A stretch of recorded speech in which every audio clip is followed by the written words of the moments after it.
faut que je vous explique un truc. Donc j'ai fait une vidéo sur le matériel que vous pouvez acheter à Katmandou avant de venir faire un trek au Népal. Franchement, venez faire un trek au Népal.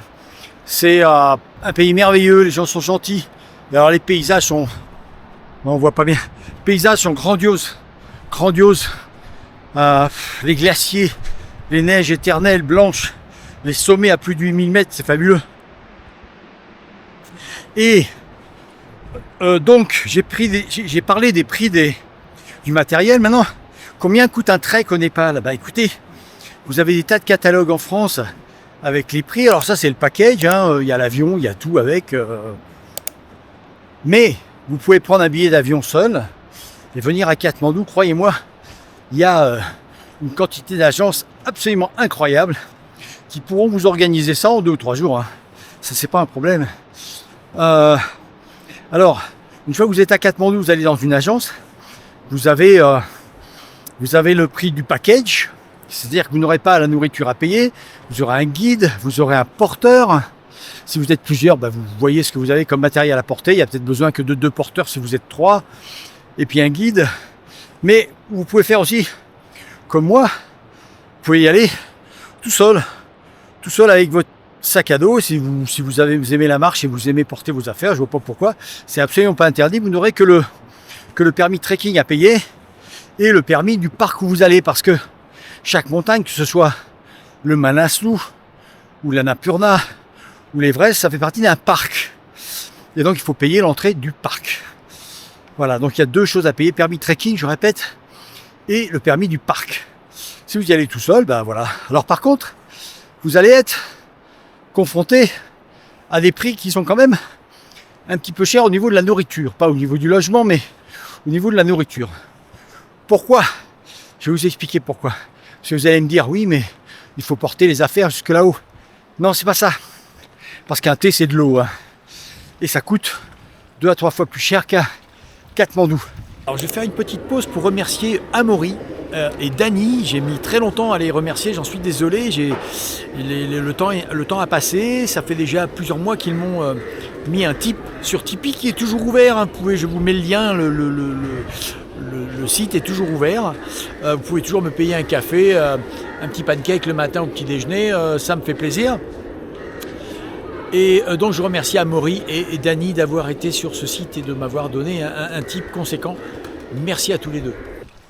Alors, le problème du prix, c'est tout simplement parce que quand vous vous baladez avec un guide ou un porteur, ça m'est arrivé de prendre un porteur. Là, j'ai un porteur qui porte mes trucs.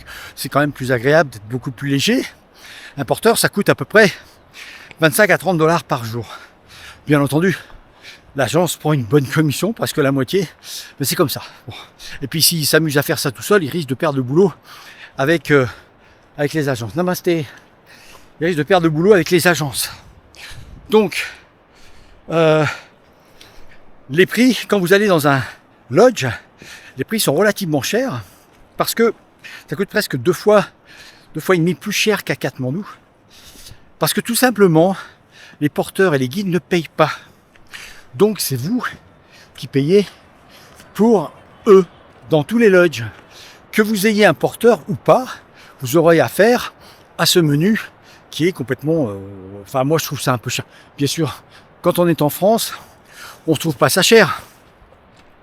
Mais ici, une fois qu'on est resté un petit peu à Katmandou et qu'on voit les prix, c'est un peu cher quand même. Et donc je vous mets la photo d'un menu pris au hasard dans un lodge. Pour vous faire une idée, sachez que pour 1000 roupettes, vous avez 6 €. D'accord? Je répète, 1000 roupettes, 6 €. Donc ça vous fait le thé à 60 centimes, ou ça dépend des lodges, hein, à 60 centimes ou à 1 €. Pour ici, franchement, c'est un peu cher. Et donc, tous les prix sont augmentés pour que les guides et les porteurs puissent manger gratuitement. Ils ne mangeront pas tant que vous n'avez pas commandé, hein. Ils sont malins les lodges, parce que vous pouvez dormir dans un lodge et aller manger dans un autre. À ce moment-là, le guide est un petit peu perturbé ou le porteur, parce que il sait pas où aller manger, quoi.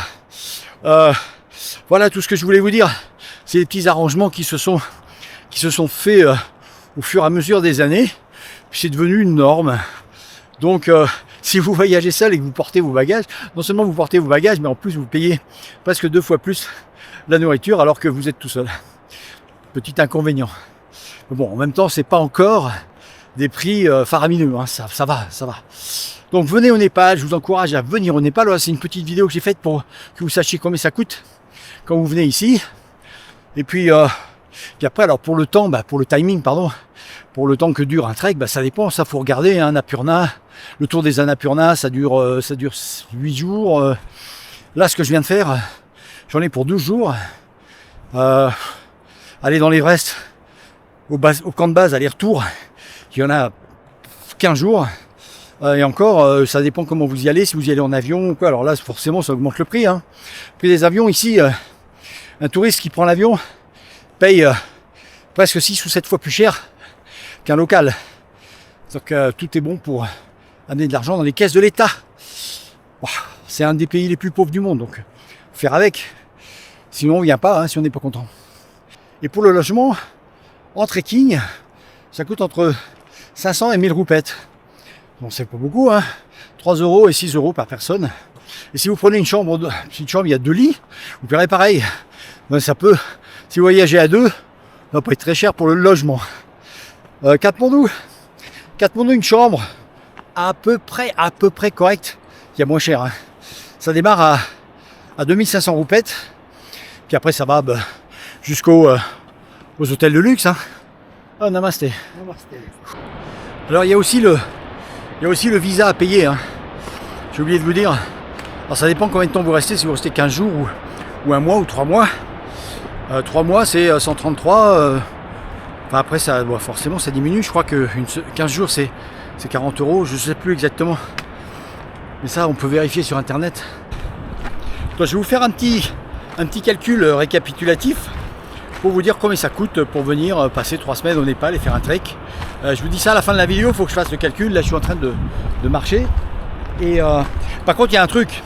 Si vous venez, forcément, il y a beaucoup de monde, hein. Si vous venez au printemps et à l'automne, qui sont les saisons de trekking, il y a vraiment beaucoup de monde. En été, c'est impossible, parce que c'est la mousson, hein. Donc les vacances juillet-août pour venir ici, c'est mort.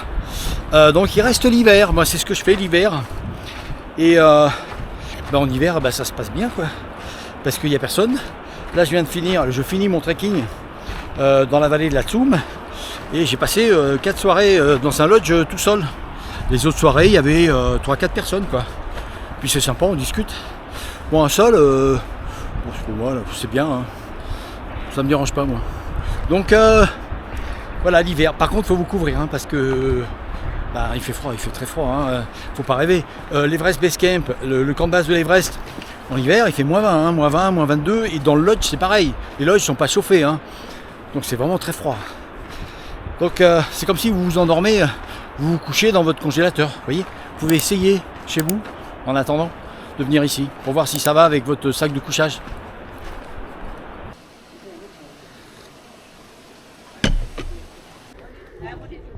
Voilà, donc j'ai fait un petit calcul, comme je vous ai dit. Si vous voulez venir ici, passer 3 semaines, c'est-à-dire 2 semaines de trek, 1 semaine à Katmandou, pour avoir le temps de visiter, vous pouvez mettre un petit billet de 1500 €, avec l'avion compris, hein. Vous avez des avions entre 500, 600, faut chercher, les prix fluctuent, mais on peut trouver des avions pas trop chers. Donc 1500 €. Si vous ne prenez pas de porteur, ça fera 1150 €, donc 3 semaines au Népal. Voilà. Alors, encore une fois, attention à la saison, hein. Il risque d'y avoir beaucoup de monde à l'automne et au printemps. D'accord ? Je vous souhaite de bonnes vacances au Népal. Vous êtes les bienvenus, ils sont adorables. À très bientôt, à la prochaine vidéo. Ciao.